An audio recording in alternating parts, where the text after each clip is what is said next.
Continuing on with the mystique. The end of the Institute. Chapter 25.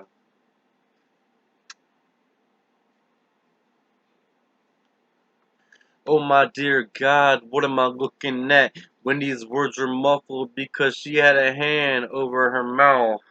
No one answered. They were staring at the screen. Luke, as frozen with wonder and horror as the rest. The back half, Ward A, Gorky Park, was a long hide room that looked to Luke like the sort of abandoned factory where shootouts always happened at the end of the action movies he and Rolf had liked to watch 1,000 years ago, back when he had been a real kid.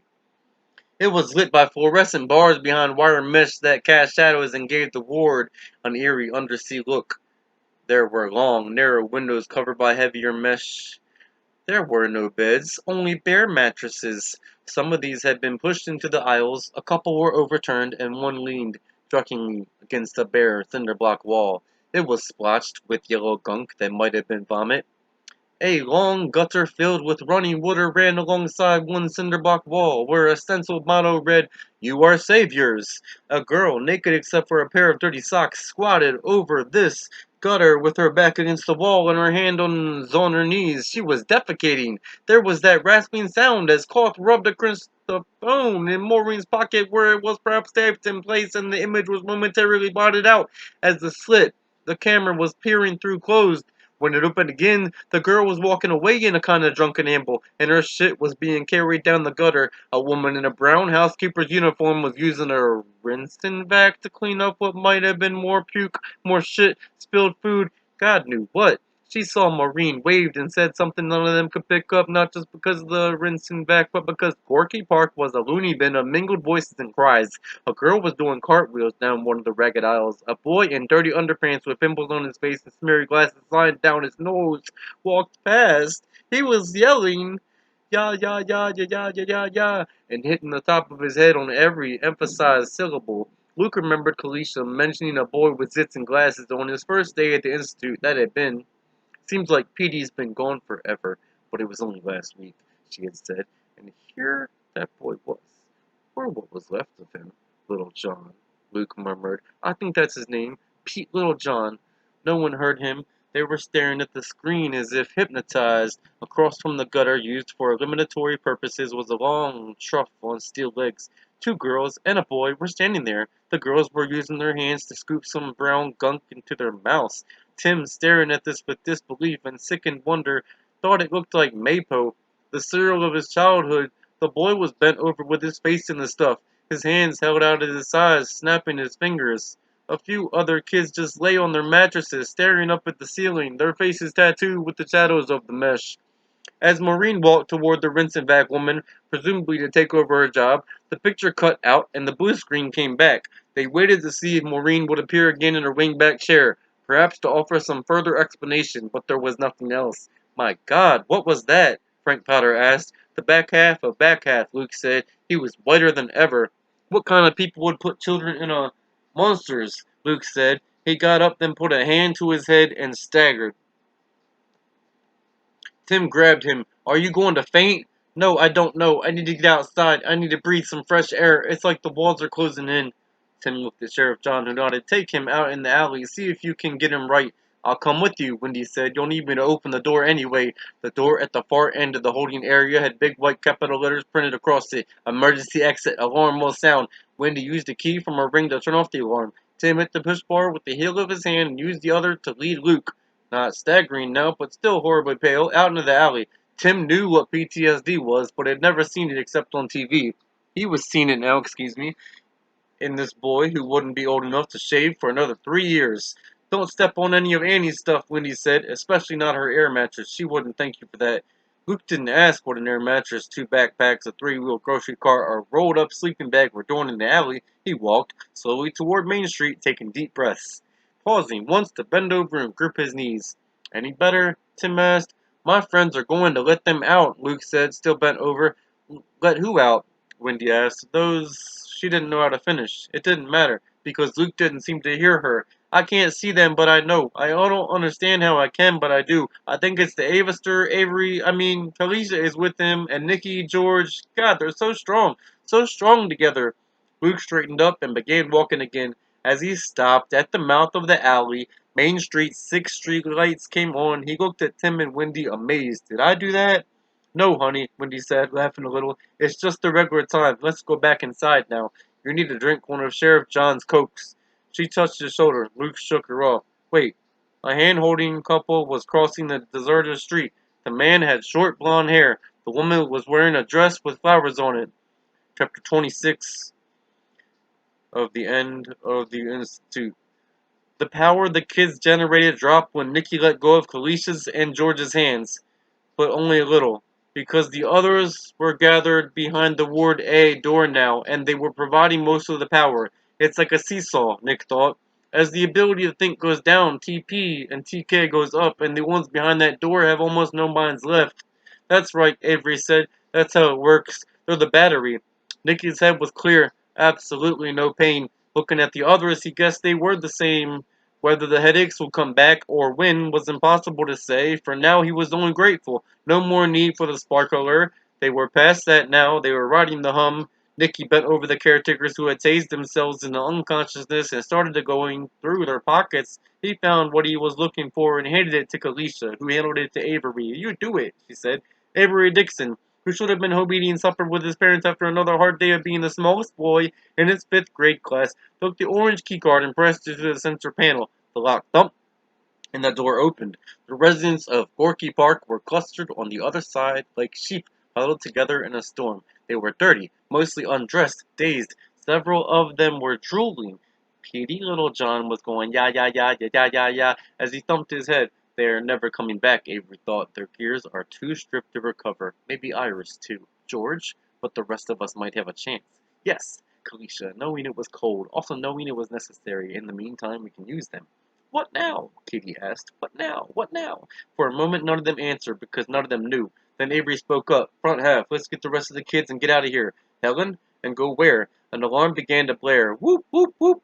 In rising and falling cycles, none of them paid any attention. We'll worry about where later, Nicky said. He joined hands with Kalisha and George again. First, let's get some payback. Let's do some damage. Anyone got a problem with that? No one did. Hands once more linked, the 11 who had begun the revolt started back down the hall toward the back half lounge and the elevator lobby beyond.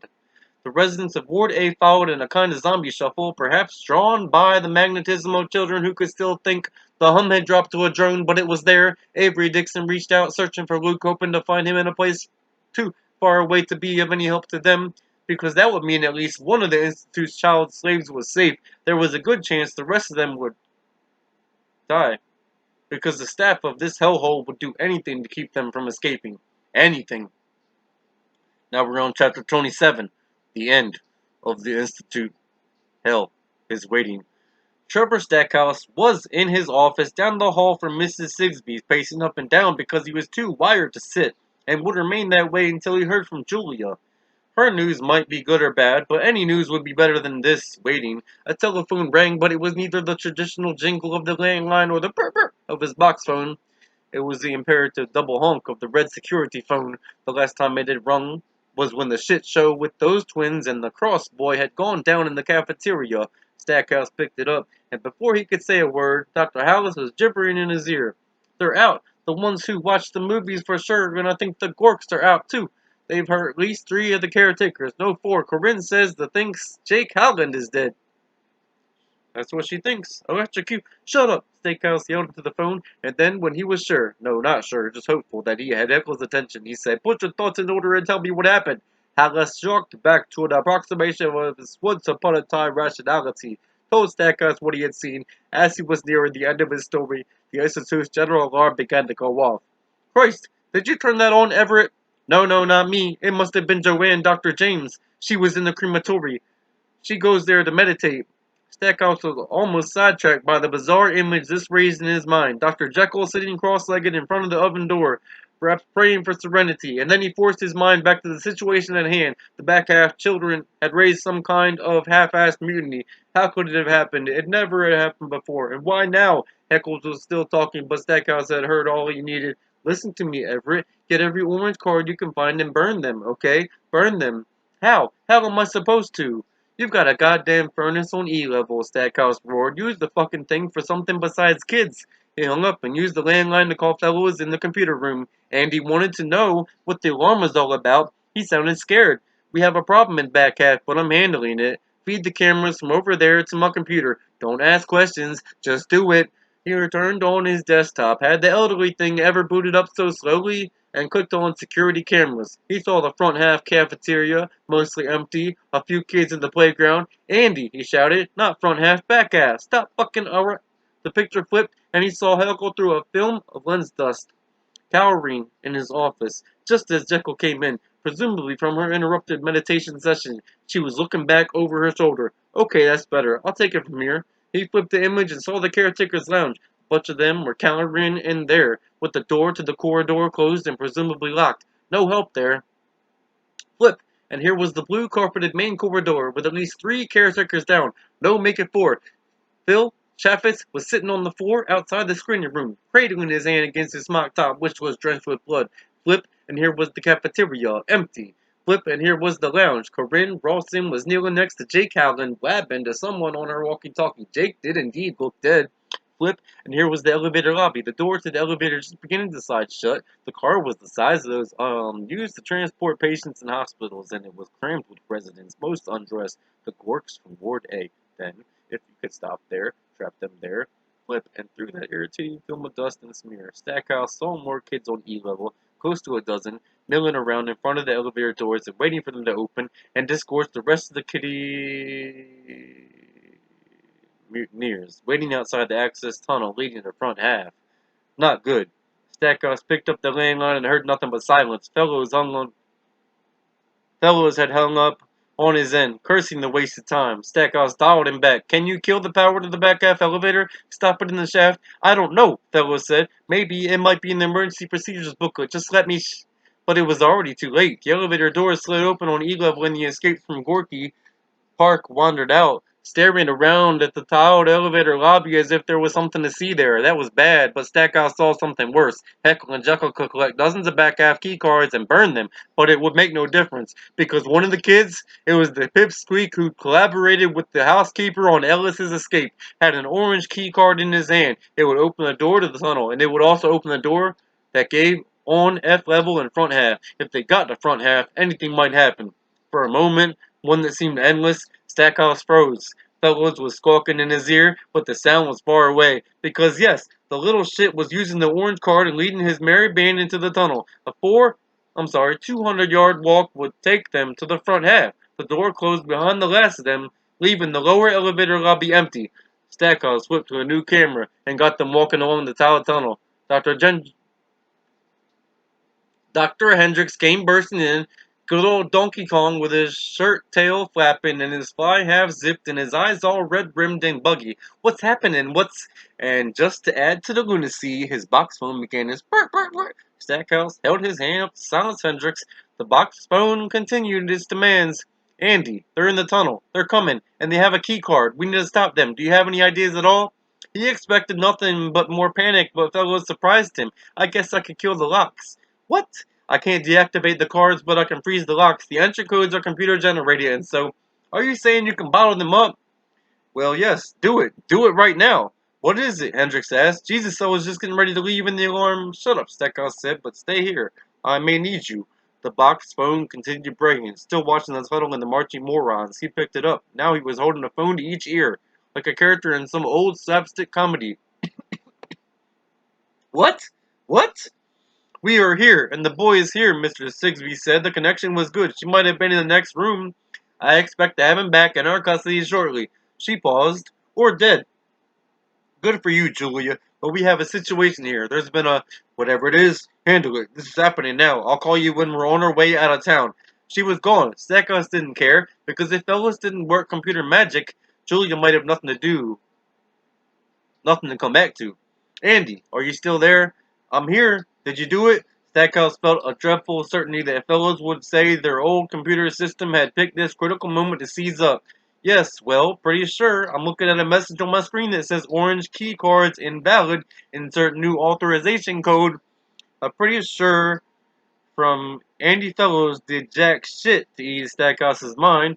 He sat forward in his chair, hands locked together, watching the screen of his computer. Hendricks joined him, peering over his shoulder. My God, what are they doing out?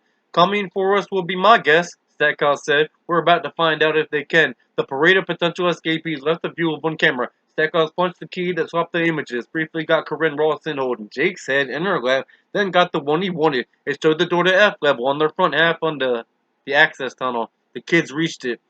Crunch time, Stackhouse said. He was clenching his fists hard enough to leave marks in his palms. Dixon raised the orange card and laid it on the reader pad. He tried the knob, and when nothing happened, Trevor Stackhouse finally relaxed. Besides him, Hendricks gusted out a breath that smelled strongly of bourbon. Strinking on duty was as verboten as carrying a cell phone, but Stackhouse wasn't going to worry about that now. Flies in a jar, he thought. That's all you are now, boys and girls. As to what happens to you next, that thankfully wasn't his problem. What happened to them after the loose end in South Carolina had been snipped off what was up to Mrs. Sigsbee. That's why they pay you the big bucks, Julia, he said, and settled back in his chair to watch a bunch of the kids. Now, led by Wilhelm, go back and try the door they had come through, with no result. The Wilhelm brat threw back his head mouth open. Stackhouse wished for audio so he could hear the scream of frustration. We have contained the problem, he said to Hendricks. Hendricks said. Stackhouse turned to look at him. What does that mean? Maybe not quite. Chapter 28 of the end of the Institute. Hell is waiting. Stephen King.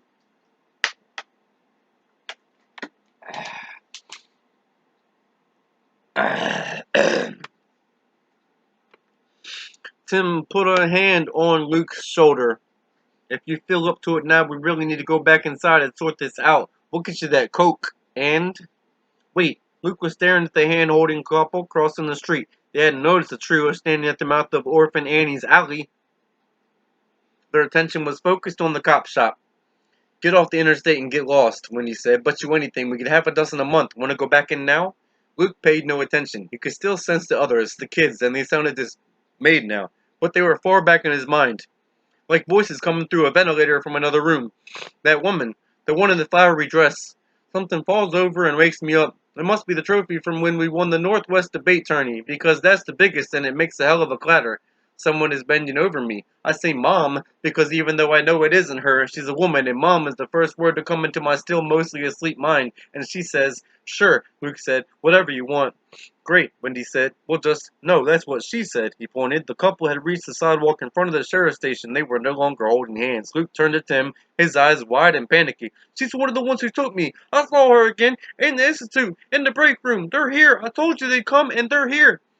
Luke whirled and ran for the door, which was unlocked on this side, so Eddie could get in late at night, should she so desire. What? Wendy began, but Tim didn't let her finish. He ran after the boy from the train, and the thought in his mind was that just maybe the kid had been right about Norbert Hollister after all. Chapter 29 of the end of the Institute. Well, Orphan Annie's whisper was almost too forced to be called one. Do you believe me now, Mr. Corbett Denton? Drummer didn't reply at first because he was trying to process what he was looking at. 3 vans parked side by side, and beyond them a cluster of men and women. Looked like 9 of them. Enough to field a damn baseball team, and Annie was right, they were armed. It was twilight now, but the light lingered long in late summer, and besides, the street lights had come on. Drummer could see holstered sidearms and 2 long guns that looked to him like HKs. People killing me... Sheens. The baseball team was clustered near the front of the old movie theater, but mostly shielded from the sidewalk by its brick flank. They were obviously waiting for something. They got scouts, Annie hissed. See them crossing the street? They'll be checking the sheriffs to see how many are in there. Will you get your goddamn guns now, or do I have to go get them myself? Drummer turned, and for the first time in 20 years, maybe even 30, broke into a full-out run. He mounted the steps to the apartment over his barbershop and stopped on the landing long enough to tear in 3 or 4 huge breaths, also long enough to wonder if his heart would be able to stand the strain or if it would simply explode. His .30-06, which he planned to shoot himself with one of these fine South Carolina nights, might have done it already if not for an occasional interesting conversation with the town's new night knocker, was in the closet, and it was loaded. So were the .45 automatic pistol and .38 revolver on the high shelf.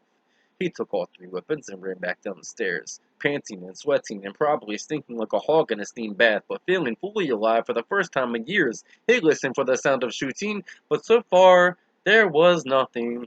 Maybe they're cops, he thought, but that seemed unlikely. Cops would have walked right in, showed their IDs, and announced their business. Also, they would have come in black SUVs, Suburbans, or Escalades. At least that was the way they did it on TV. Chapter 30 of the End of the Institute. Hell is waiting. Nick Wilhelm led the ragtag troop of lost boys and girls back down the slanted tunnel to the locked door on the front half side. Some of the Ward A inmates followed, some just milled around. Pete Littlejohn began to hit the top of his head again, yelling, "Ya, ya, ya, ya, ya, ya, ya, ya." There was an echo in the tunnel, and that made his rhythmic chant not just annoying, but maddening.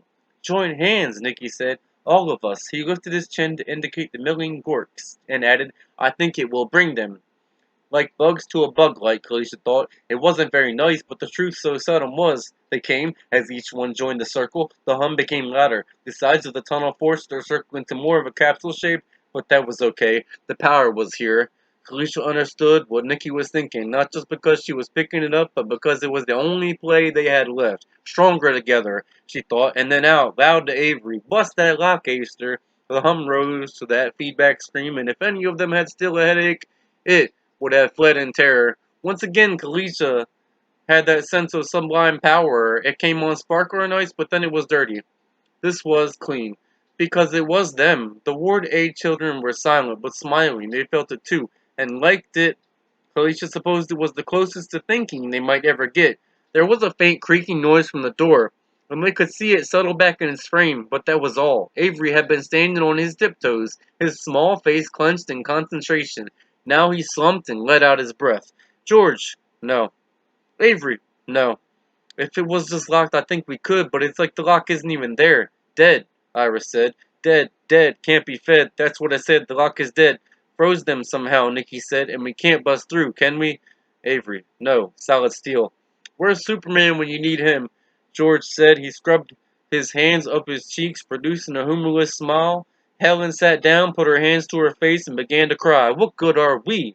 She said it again, this time as a mental echo. "What good are we?" Nicky turned to Kalisha. "Any ideas?" "No." He turned to Avery. "What about you?" Avery shook his head. And now we're on chapter 31 of The End of the Institute. Hell is Waiting by Stephen King.